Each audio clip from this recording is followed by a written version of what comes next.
দেশের প্রধানমন্ত্রী নরেন্দ্র মোদীর জন্মদিন উপলক্ষে ভারতীয় জনতা পার্টির পক্ষ থেকে বিভিন্ন কর্মসূচির মধ্য দিয়ে সেবার সপ্তাহ পালন করলেন শুক্রবার সকালবেলা।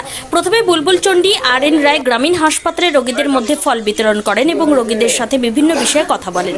এরপর ঝাড়ু হাতে নিয়ে হাসপাতাল চত্বর সাফাই অভিযান করেন হবিবপুর ব্লকের বিজেপি নেতৃত্বরা।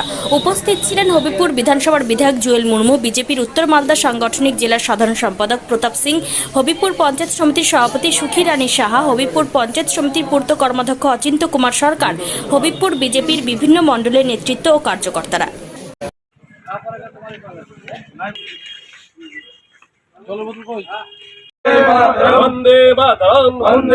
প্রধানমন্ত্রী জন্মদিন উপলক্ষে সেবা সপ্তাহ পালন করুন। আজকে আমাদের যে প্রধানমন্ত্রীর যে 17 তারিখে জন্মদিন ছিল, জন্মদিন উপলক্ষে সেবা সপ্তাহ আমরা হবিবপুর বিধানসভা এই বুলবুলচন্ডী আর.এন. রায় হসপিটালে আমরা দুস্থদের হাতে কিছু ফল বিতরণ করলাম।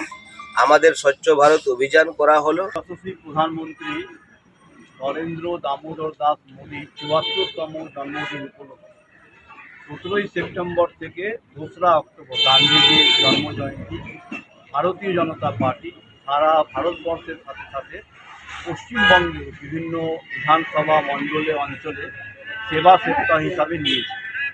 তার অঙ্গ হিসাবে আজকে হবিবপুর বিধানসভার বুলবুলচন্ডী আর.এন. রায় হসপিটালে হবিবপুর